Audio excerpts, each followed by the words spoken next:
Bienvenido. I'm Ashley, your spiritual mentor, healer, and artist. And today we're just going to be talking about me, like my story, who I am, and why I do the work that I do. So, without further ado, let's get into the video. Alright, so let's see, where do I want to start off? Let's say we'll start all the way back to like when I was in high school at like 15, and I was going through a lot mentally. But the thing is, I wasn't really like aware of it because at that age, you don't really understand your emotions, right? So like at that age, at 15, I was also going through like a lot of stuff, like a lot of changes. I had a boyfriend who was older than me, and I was trying to play sports and also like try to keep it up with my grades and stuff like that. And so I think trying to balance all of that at like such a young age was like a bit difficult for me because like I was also going through a lot of like changes like physically with my body, and I was trying to find ways to like cope with like the stress and anxiety of school and sports and like my social life and then life at home. And I will never forget that like I will always remember as a little girl I would see my dad meditating because he teaches Hapkido, which is like another form of like karate. And I just like briefly remembered like that being like a specific image burnt in my mind of like him sitting in the living room with the lights all the way off and nothing but like candles lit, and he's just like sitting meditating and stuff. And he doesn't do it now, of course, we'll get into that later, but I just remembered that, and that triggered like a core memory for me as a child. And so that's something that I started to do at 15, like especially after soccer practice when I'm just like extremely worn out. I would meditate, and I didn't really know how to meditate. I just would like go off of what my dad was doing. And as children, that's normally how we learn, is we learn from our parents by like seeing the things that they do, right? So I would see him do that. And so like at 15, I would, after every soccer practice, I would turn off my lights and just like light a candle in my room, and I would either like play some loud frequency music, or I'll like put my earphones in and play some loud frequency music, and I'll just meditate. But like again, not knowing really how, I would just like do the I think this is the root chakra symbol, and I would repeat the Om phrase, the Om chant, for like, y'all, I'm sitting outside. I'm not an outside girl, but the sun is hitting, so. But that's what I would do, and it would work. Like, it would be times where I would feel like I was floating, and I'm just like, I was convinced at 15 years old that meditating, literally, like, if you meditated long enough, you could probably like fucking float in the air, levitate. And like it got to the point where like I would meditate for maybe like an hour, just in the dark, repeating over and over, inhaling, exhaling, and then there would be times where like I would recognize how my breath would kind of go off rhythm, and I thought that was weird. Again, me not knowing what I'm really doing, just going off of what I used to see as a child. And so but I would always look up on YouTube and just like ask, can like meditation become something, like can you like can you have like psychic powers, or like just develop powers after meditating? And there was like I kid you not, there's like proof of like people who like, mostly monks, who would meditate and they would like start levitating during meditation. Okay, not knowing, I'm not sure how accurate it is, but I'm just going off what I saw from my own eyes. And so after that, I've always had like an idea of spirituality, but I never really like got deep in it. Just the only thing I did was just meditation, and me really still not knowing what it is, just of what I like I've learned and stuff. And so like the older I got, like I guess between those ages, my adolescent ages of like 15, 17, 16, 18 and stuff, I was like, I had like a really bad mental uh health problem. Like I didn't know if I had like um a mental health illness or anything. I just knew that mentally I wasn't okay, but I didn't know why. And I just kind of figured that it was just like anxiety from school, anxiety from like as a child being bullied and like just going through a lot of stuff that I would deem as normal. That I would, I grew up thinking like this is like typical adolescent behavior that you experience during school. And so, and it is, but at the same time, just like, I guess I didn't really know how effective it could be when you get older. And so by the time I'm 18 at college, I like hit like a really hard place in my life where I just got extremely sad, and I would isolate myself. At this point, I'm like, not only do I have anxiety, but I have like real bad depression. And there was a time where I diagnosed myself and I just said that I had like bipolar depression.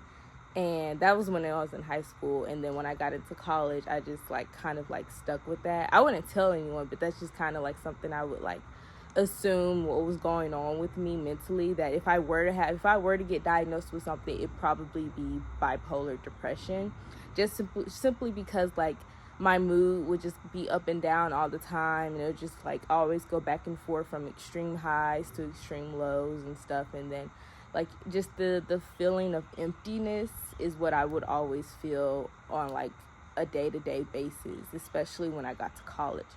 And then like also too in college, again with like the social life, I like experienced like a lot of just not good company. And I would surround myself around people who didn't really have my best interests at heart, and that just kind of got me. And also making decisions myself, as an 18-year-old, not making the right decisions that I thought were okay but like weren't okay.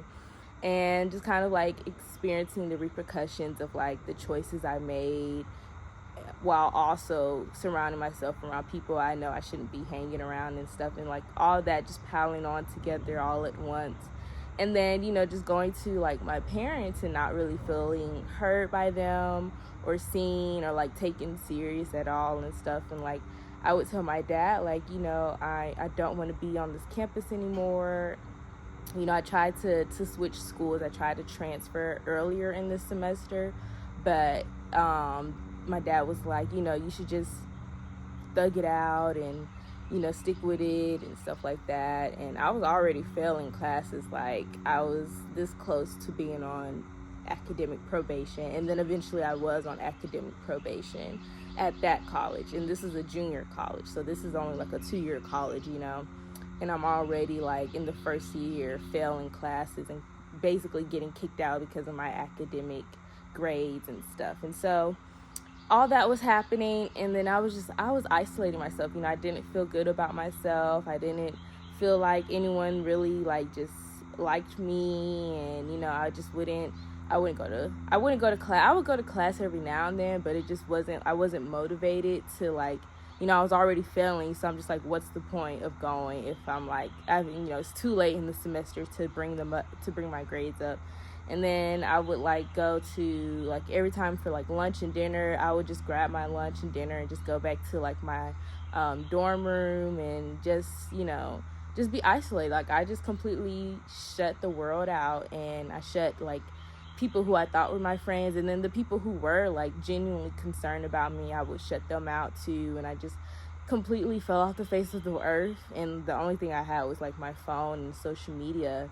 And I would just pretend like everything was okay on social media, but like deep down inside I was just like I just kind of like gave up on life, and I didn't really think there was really much to live for. And during that time, I tried to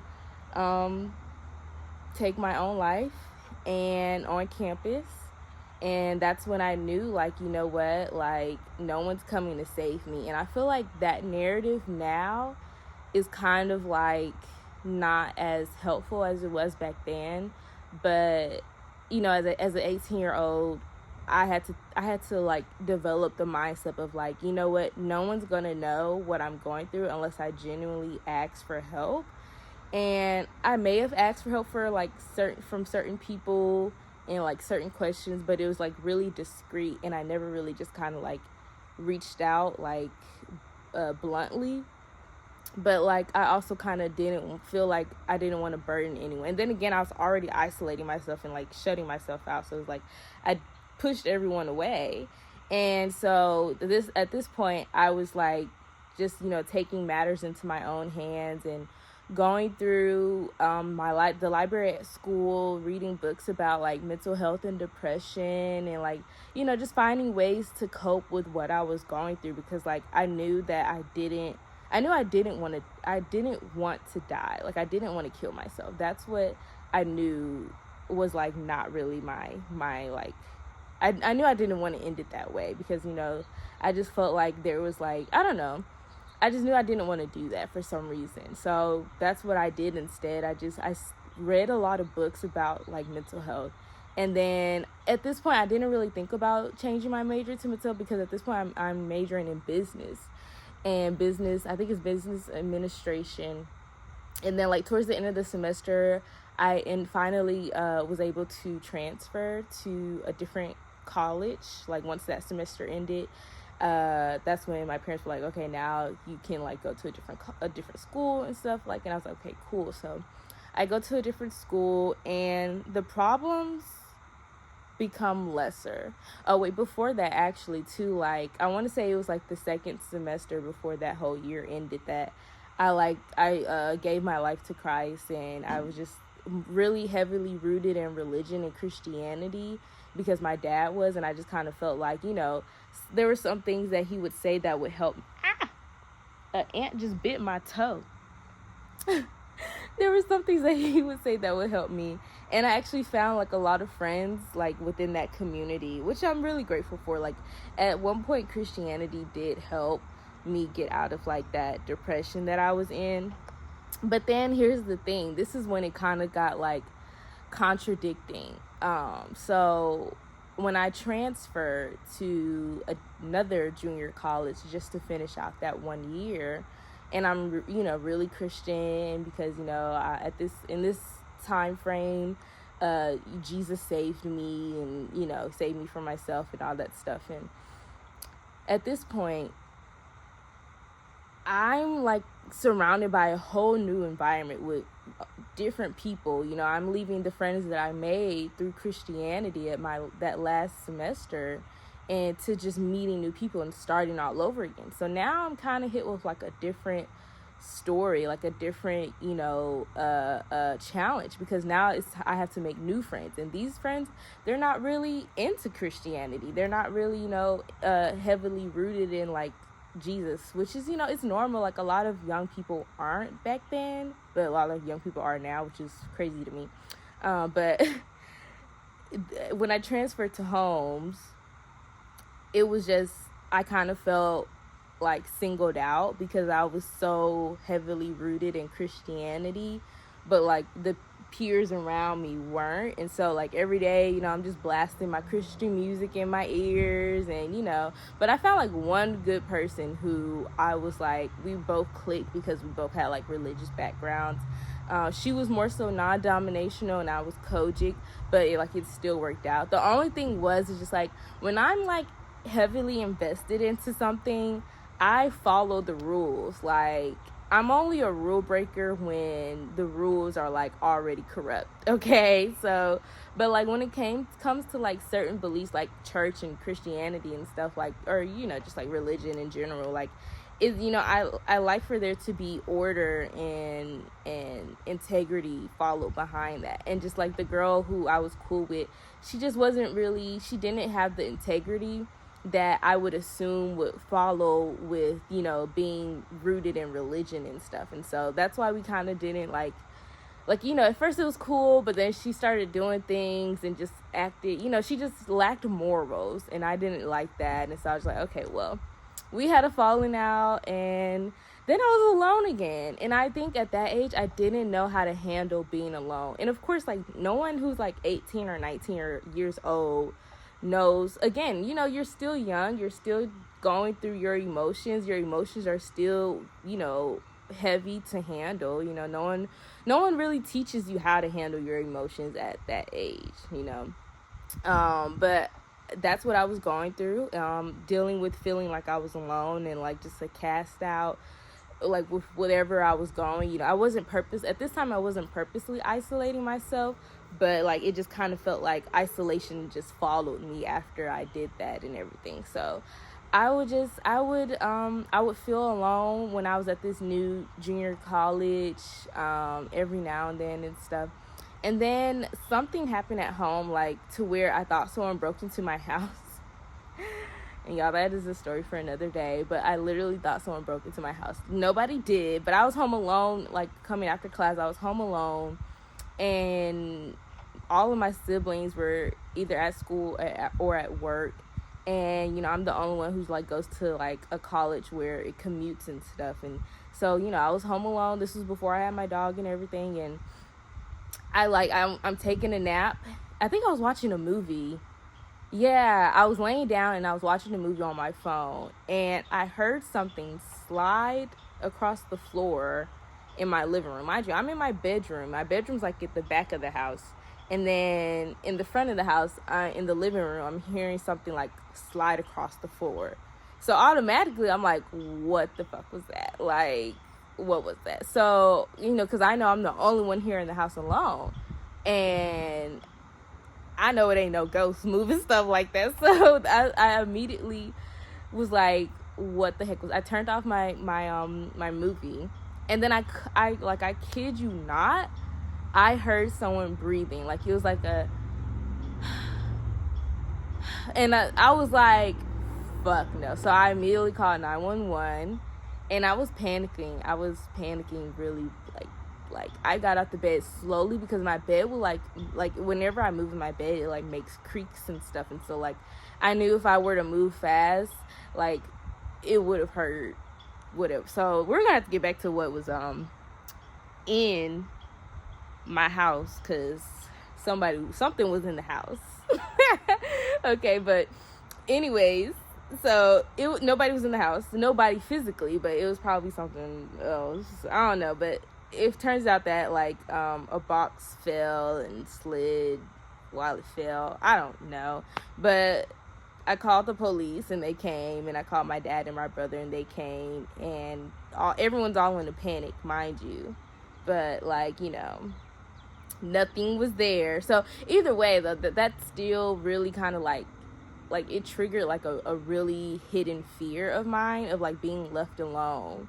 And because I was already going through the isolation phase, and then feeling kind of left out on campus at the other school. And so now I'm home alone at home. And so I guess it's just all of the isolation just back to back just kind of was okay, now what's going to happen when I'm all alone, and so I actually learned that when I went to therapy. So I actually went to therapy after that whole incident happened, because I couldn't fall back to sleep after that. It really messed me up mentally. I had real bad anxiety. I already had anxiety already, right? I'm already having these premeditated mental health issues that I have no unaware or even diagnosis about, right? And so let alone this happening, that just kind of made things worse. So I went to therapy because I couldn't go to sleep, and I think I told my mom, I was like, I need to go to therapy because I just don't feel okay. I was going to public places to sleep like just in the middle of the place, just because like I needed like noise, I needed people around me so I can feel safe enough to sleep, which is fucking weird, but that's just what I was going through at 19. And so I got a therapist, and then I was like, the therapist kind of wasn't enough. And so now I went to go look for a dog. So when I'm home alone, I have company. So I got a dog. And I think at this time I was kind of like losing faith in Christianity, because I'm just like, okay, well, you know, now that I kind of felt like it wasn't working, it wasn't helping with like what I was going through. And now I feel like it kind of wasn't going to help with, you know, with the extra stuff that was happening and stuff. And so I stopped going to my therapist, actually, because I got a dog. And I kind of felt like, okay, well, since I have a dog now, then I'll be okay. Yeah. I definitely still need a therapist. But while I was going through therapy, I was also like taking a psychology class at that junior college. And now this is before COVID happened. Okay, so we're in 2020. Like, I'm like about to be 20 years old. And I take a class and I'm going through therapy, and I'm just like, you know what? I kind of like psychology. Like, it's really helpful and it's really useful. Like, before I stopped going to my therapist, it was really helpful. Like, she gave me assignments, like homework, to help me categorize my emotions and my fears between like whether or not this is catastrophic, you know, or if it's just, you know, something that doesn't need to be bigger than what it really is. And it really helped me ground myself in reality. And so that's why I kind of just like really, oh my God, I thought I saw like a wasp or something. But that's why I really took to psychology and like therapy and mental health all together, because like it really helped me. And even like for the brief moment that I like got acquainted to it, it was really, really like beneficial. Like I like still to this day, I'm like still using that method that she gave me. And I think I actually still have like the homework sheet from like 5 years ago. But long story short, we're fast forwarding between COVID, okay, because that was just 2 years of life that kind of fucked everyone up. And I, mind you too, but when COVID happened, I dropped out of college. Obviously I dropped out of that junior college, because I was like, you know what, at this point nothing's working and we can't even go to school no more, so what's the point? So I gave up on college. And me taking on heavily that psychology and mental health mindset, I really dove into that. And I kind of strayed away from the church too, because I'm just like, okay, well, like, I feel like church lacked the mental health aspect of it. Like, it just kind of was solely based on spiritual work, but it just kind of lacked like the structure and like the practicality that it needed, in my opinion, you know, during that time. And so I just kind of focused more on like mental health and stuff, because it was really practical to me and really grounding. And I feel like that's what I needed at that time. And so I studied more of that away from school. I'm not in school anymore. I dropped out, okay?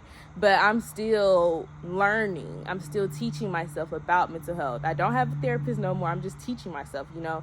I'm teaching myself like certain terms like narcissism. This is when I kind of like I got into like the stages of like blaming other people. And so I would really blame my parents for like a lot of things that I went through, like the whole church thing, and you know, and then just other stuff, like just kind of like pushing religion on me when I felt like I needed more practical things in life. And so I would like look up YouTube videos on like narcissism, and then like under those narcissism videos and like just other mental health videos, I saw a term called shadow work. And I'm just like, what the fuck is shadow work? Like, what is shadow work? You know, because that's just such a weird thing. It's just a weird term, and it's also kind of frightening, like, but it's also like intriguing too, you know, like shadow work. It sounds ominous, but it also sounds inviting. And so I was watching a video about shadow work, and it's just basically psychology. It's basically self-help. That's what shadow work is. It's self-help. It's self mental health. Like, you're basically studying, well, not studying, but like you're journaling, and you're kind of like healing the parts of yourself that you shunned away, and like the parts that you felt like weren't accepted by other people, you know, like the feelings I was experiencing on campus, you know, me isolating myself. That's something I looked into more. Like, why did I feel like I had to shy away from like my peers if I was going through a hard time? You know, that's what shadow work is. It asks the questions that we feel uncomfortable with. You know, it forces us to look at ourselves, and it forces us to mirror back, you know, the parts of ourselves that we felt like that we're ashamed of, that we feel guilty about. And that's a really hard thing to do. You know, me saying that it's a frightening term is really frightening work. You know, it's scary. You know, no one wants to take accountability for what needs to be accounted for. But that's what shadow work is, and it's actually really, really helpful. And that's how I started like the whole rabbit hole of spirituality, is with shadow. Like, it all started with shadow work, because for some reason shadow work, it ties into spirituality because of that freedom, because of like the acceptance of nature. You know, shadow work, it forces you to accept your human nature. And that's what psychology is. That is what mental health is. That is what therapists do. You know, some therapists, I can't speak for everybody, but that is like the foundation of it. And that, I ate that shit up. I was like, yes, this is what I want to do. This is what I want to look into more. And like, it really helped me too. Like, at 19, like, I started journaling more, and I started watching more videos about like shadow work and like spirituality. I would say like the first person who I watched that like really kind of like I can't remember her YouTube name. I really can't. But aside from her, it was another creator who I still watch till this day, Shanetta's Divine Tarot. I love her. Like, I don't even know how I associated shadow work with tarot cards. But like, I don't know, it probably wasn't even a tarot video that I watched. It was probably like a different video, because she doesn't just do tarot. Like, she talks about other stuff too. Like, but that's who I got into. That's like my start of in like spirituality. Like, my teacher in spirituality was like Shanetta Divine Tarot. So I started watching her videos, and that's how I got into tarot cards. And then the thing about tarot cards is that when I started doing them myself, I started doing them for me, and they were just like an extra addition to like my shadow work. They were like an extra tool that I used to like help me uncover like things that maybe I knew, but like I didn't have like the courage to really dive deeper into. And so tarot cards help me with that. Tarot, you know, cards, they go to the subconsciousness of your mind. They go to the parts of your mind that you shut off, that you probably aren't even aware of, and they unlock those parts of you, those parts of yourself that need, you know, light to be shined on and need to be talked about. So that's what I initially used tarot cards for, and that's what tarot cards are really for anyway. You know, they're a healing tool. They're supposed to help you heal, and they're supposed to teach you about yourself. And so that's how I started. That's how I actually kind of got a little bit deeper into like spirituality. I wasn't calling it hoodoo at the time because I didn't know what hoodoo was.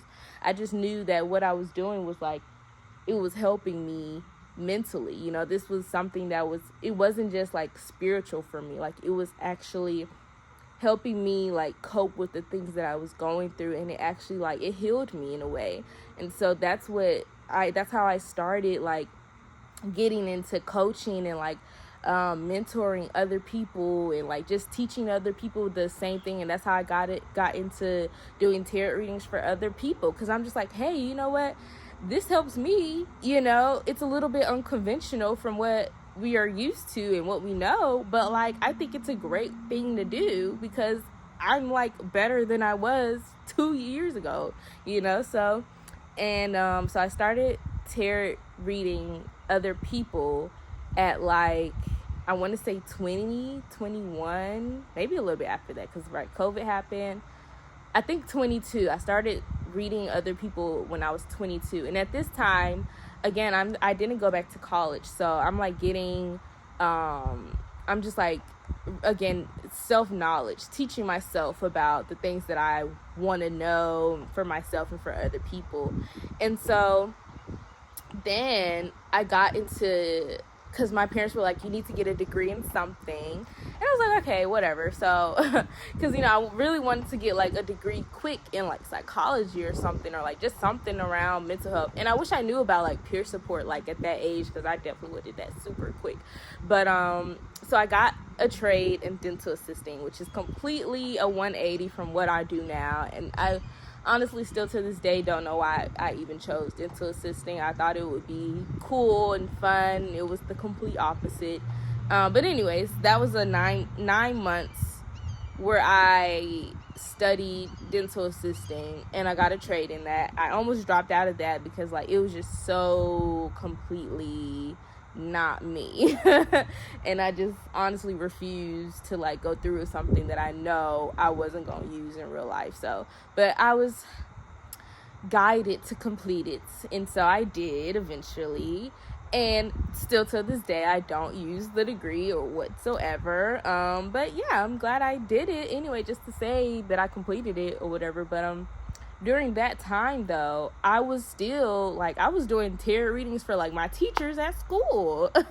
I was doing tarot readings for like my classmates. Like I would literally bring my tarot cards, and like after like a class or something, or like during lunch, like I'm reading my classmates. And I read my teacher one time, and like I literally made her cry. And I think it was like about, I really don't remember what the reading was about, but I made my teacher cry. And I was just like, what the heck? Like I was so shocked. Like I did not expect her to cry whatsoever. And she paid me. And so like her paying me was just like my ticket to like knowing like, you know what? This could be a business. This could be my career. But like in my mind, it's just like I've never really seen like a professional tarot reader or something. Like I didn't think that was like a real thing, right? Or like I didn't think like spirituality could be like a real like source of income. But like y'all, we're almost done. But I did, like she paid me $25. I would never forget that. That was like my first time I got paid for a tarot reading.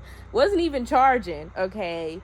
But I read her so good that I made her cry. Like I unlocked an emotional part of her that she was a Virgo, okay? When have y'all ever seen a Virgo cry, especially in front of someone else? So, and she paid me, so I was just like, okay, say less. This is how I know like I need to just get better at the craft and like do it and everything. Like, so that's when I started charging people for tarot readings at like really low. Like I was charging them for at least $25-$30, just doing general readings, love readings, maybe dream interpretations. I thought I was really good at that too. And I would have to say, I don't think I've ever like ran across someone who said I couldn't do a tarot reading, or like I didn't like get the reading right. The only time like it would just maybe be like one or two people. But like the only reason why was because like 9 times out of 10 when I do tarot readings, like mind you, tarot readings, you're unlocking subconscious energy, subconscious emotions. Some people don't want to be open like that. Like some people don't want to emotionally be vulnerable, and tarot readings are extremely vulnerable energy work, and so like if the reading wasn't accurate, it was simply because like I couldn't connect with that person. Like I couldn't get them to be open to receive that. So I've realized like that's like usually what happens. Like I can never, like whoever, like anytime I would do a reading for someone and they said like the reading wasn't accurate, like I genuinely like could not like emotionally connect with that person. So but aside from that, like I wanted to get deeper. Like when I was already doing meditation at 15, right? So now I can meditate and do tarot reading. So I just felt like that was something I wanted to build on. And so I tried to do that when I was like 22. Really, I started offering meditation classes. I read more about meditation, like how that aligns with mental health, and how like when you meditate, it calms your nervous system and it relieves stress and stuff. Like, so it's just like you know, the stuff I was already doing was like already aligned with mental health and like spirituality and stuff. It's just like I just needed to find a way to like incorporate the two or like together and like make it as one. And so I learned how to do that, and like that's just ever since then I just been doing that. Like I got deeper into it. Let's talk about how I got into hoodoo. So realized I was doing hoodoo already. Basically, like I was already kind of doing ancestral work, or the work of my ancestors, just without even knowing. Like I promise you, I didn't start venerating my ancestors until I want to say it was that same year, maybe 2023. But I met someone during my time at dental assisting school, and she was also into spirituality. She was in the crystals and the waist beads, but she was into more like, she found more Black people who were doing spirituality. So I was like, yeah, nah, this is my type of people. Because like in like certain most communities, it's mostly white people who are doing, you know, spiritual work and stuff, and like that's cool and all, but like, you know, where's the representation? You know, no hate to them, you know, but like, you know, like our ancestors are two completely different people, you know what I'm saying? So when I found like a community of Black spiritualists, I was like, it felt like home to me. I was like, yes. So the deeper we got, like as a friendship and stuff like that, I got into like more holistic stuff that were rooted in African tradition. Now, mind you, I am completely unaware of the relations of hoodoo and just African tradition religion until I got closer to Black people. Like, it just honestly opened up a whole new door to me. Like, I was reading this book. Oh, God, what is the name of that book? I think I got the book Sacred Woman by Queen Afua, and then it was another book that I got. It was about like ancestral healing and stuff. Like it was a book solely about like venerating the ancestors, and not just your ancestors, but like the ancestors of like Africa and different diasporas and stuff like that. And that's how I got into African traditional religion. Well, I didn't get into it, but like I learned more about it, and I kind of like, I guess I named that as what I was doing, because again, I still know nothing about hoodoo. I don't know the name of it. You know, I'm just like putting a name to what I was already doing, right? Trying to form a sense of identity around it. And so I'm just like, okay, well, this is what I'm doing. It's African traditional religion. And like I got to the point where I was being extremely open with it. And in my household, again, like I come from a really religious background, and so like the stuff that I was doing, it was foreign to like my family, and they didn't feel comfortable around it. And we got into a whole bunch of like arguments and stuff about like what I was practicing and stuff, and I'm just trying to convince them that it's not evil, like don't worry. But like I never stopped learning about African traditional religions and what it really was, and you know how it relates to who I am and like what I'm already doing and stuff. And so I want to say I didn't learn about hoodoo until 2023, so 2 years ago, and I'm still differentiating hoodoo from voodoo, you know, because I'm just like, I don't even know what voodoo is, and I don't want to do something I don't know. But like at the same time, it's just like, if I don't learn about it, how will I ever judge it or just know whether or not this is something that like it's for me? Because like, again, I'm just completely away from Christianity now. I'm all in traditional religions and stuff. So I'm learning about hoodoo and what it is and how it's different from voodoo, but like it's still connected to it, and it's a slave tradition. It's a slave religion. Hoodoo is a slave religion. And when I learned that, I was like, okay, I'm technically already doing that. I'm already doing that. And I got into venerating my ancestors from the book that I was reading like a year before that.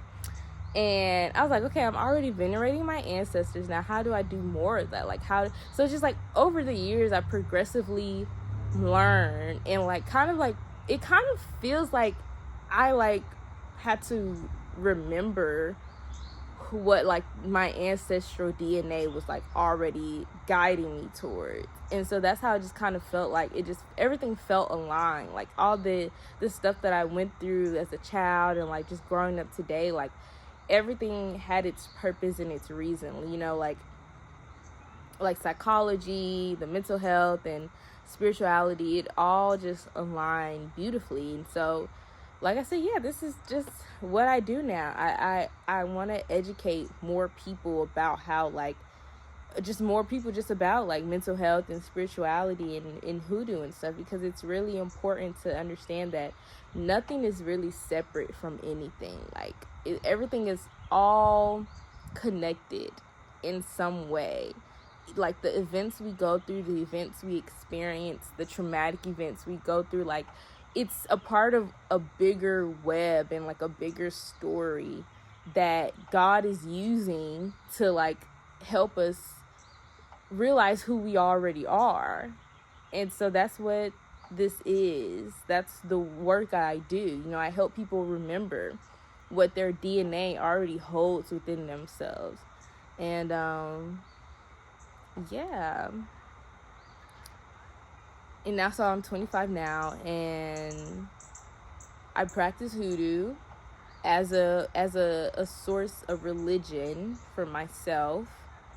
And it also gives me a sense of identity as well. Like it makes me appreciate being Black. It makes me appreciate being from Mississippi. It makes me appreciate a lot of things that as a 15-year-old girl wouldn't care less about. And so that's why I'm so grateful and respectful of like the beliefs and the thing, you know, the way it was created and just, you know, the how it came about, because, you know, our ancestors didn't have that privilege. They didn't have that freedom to explore religion the way I did and to explore themselves the way I did, and like their mental health.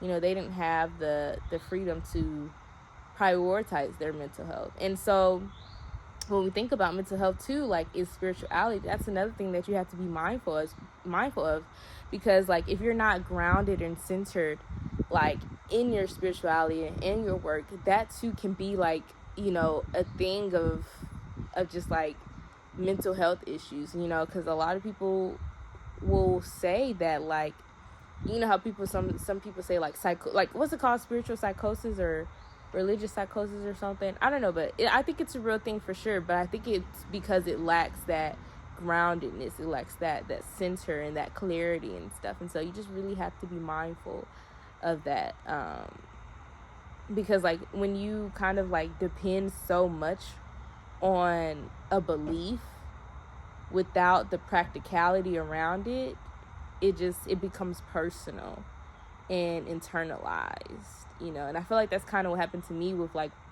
Christianity. Like I feel like I didn't have that groundedness, that practicality that it needed for me, and I just completely felt at odds with Christianity. And I was actually kind of heartbroken with it, because, you know, again, this is something that I grew up in.